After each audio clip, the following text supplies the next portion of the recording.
Ousmane Sonko, Donald Trump, Sénégal, États-Unis. soo ko dee jàngat ci science politique dans une perspective comparative bu la neexee nga ni boo demee ca kaw au nord Amérique mooy Sénégal soo ñëwee au sud bu la neexee nga ni Sénégal mooy Amérique dañu am ñaari régime lu ñu tuddee régime présidentiel États-Unis régime présidentiel moo fa am Sénégal régime présidentiel moo fa am mais ni ñuy doxalee régime présidentiel bi moo tax ma jàpp ne ay ñaari seex nañu ay ñaari xàpp guro nañu ndax boo ñëwee Amérique régime présidentiel ba ñu am ñoom c'est le président qui est fort soo ñëwee Sénégal régime présidentiel bi ñu am c'est le premier ministre qui est très fort pour parler comme Diomaye nga xam ni boo ko dee xool ba ci biir taarixu science politique dafa ñu jàngal 3 types de régimes disons les régimes consacrés en science politique mooy le régime monarchique mooy le régime aristocratique et le régime démocratique mu mel ni Amérique régime démocratique nañu nekk Sénégal aussi régime démocratique nañu nekk mais nañuy doxalee seen régime démocratique moo tax mu am intérêt ci enseignants yi ñu doon ak chercheurs yi ñu doon ci science politique ñu mën a def la perspective parce que Amérique démocratie la Sénégal démocratie la Amérique régime présidentiel la Sénégal régime présidentiel la mais fan lay wuute bi di ñëwee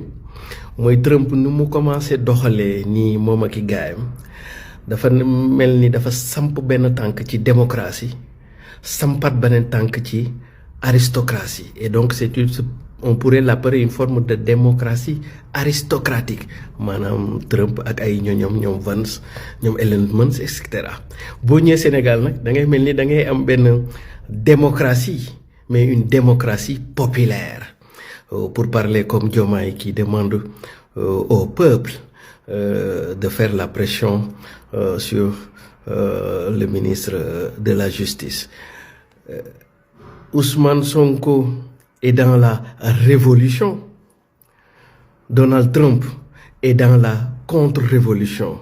Mais Ousmane Sonko, comme Diomaye, comme Donald Trump, ont le même adversaire et le même combat contre l'État profond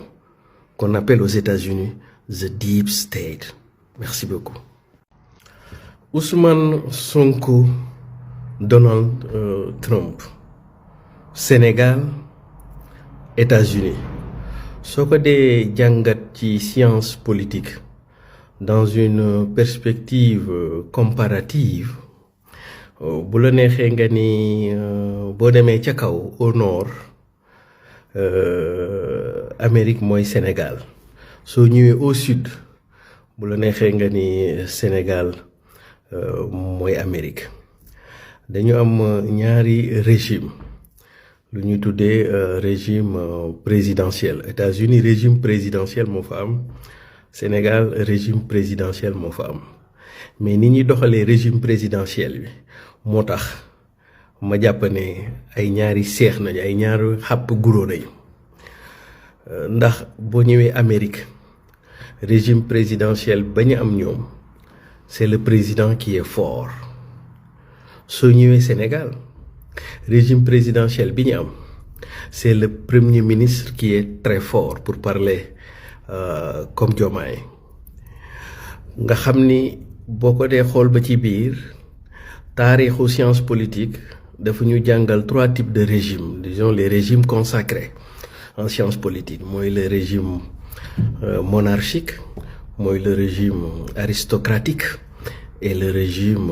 démocratique mu mel ni Amérique régime démocratique nañu nekk Sénégal aussi régime démocratique nañu nekk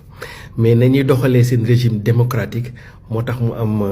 intérêt ci enseignants yi ñu doon ak chercheurs yi ñu doon ci science politique ñu mën a def la perspective parce que Amérique démocratie la Sénégal démocratie la Amérique régime présidentiel la Sénégal régime présidentiel la mais fan lay wuute bi di ñëwee mooy Trump nu mu commencé doxalee nii moom ak i gaayam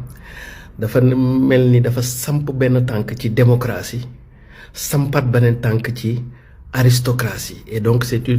on pourrait l'appeler une forme de démocratie aristocratique maanaam Trump ak ay ñoom Vance ñoom Elon Musk et cetera boo ñëwee Sénégal nag da ngay mel ni da ngay am benn démocratie mais une démocratie populaire pour parler comme Diomaye qui demande au peuple de faire la pression sur le ministre de la Justice. Ousmane Sonko est dans la révolution. Donald Trump est dans la contre-révolution. Mais Ousmane Sonko, comme Diomaye, comme Donald Trump, ont le même adversaire et le même combat contre l'État profond, qu'on appelle aux États-Unis the Deep State. Merci beaucoup. Ousmane Sonko, Donald Trump, Sénégal, États-Unis. soo ko dee jàngat ci science politique dans une perspective comparative bu la neexee nga ni boo demee ca kaw au nord Amérique mooy Sénégal soo ñëwee au sud bu la neexee nga ni Sénégal mooy Amérique dañu am ñaari régime lu ñuy tuddee régime présidentiel États-Unis régime présidentiel moo fa am Sénégal régime présidentiel moo fa am mais ni ñuy doxalee régime présidentiel bi moo tax ma jàpp ne ay ñaari seex nañu ay ñaari xàpp guro nañu ndax boo ñëwee Amérique régime présidentiel ba ñu am ñoom c'est le président qui est fort soo ñëwee Sénégal régime présidentiel bi ñu am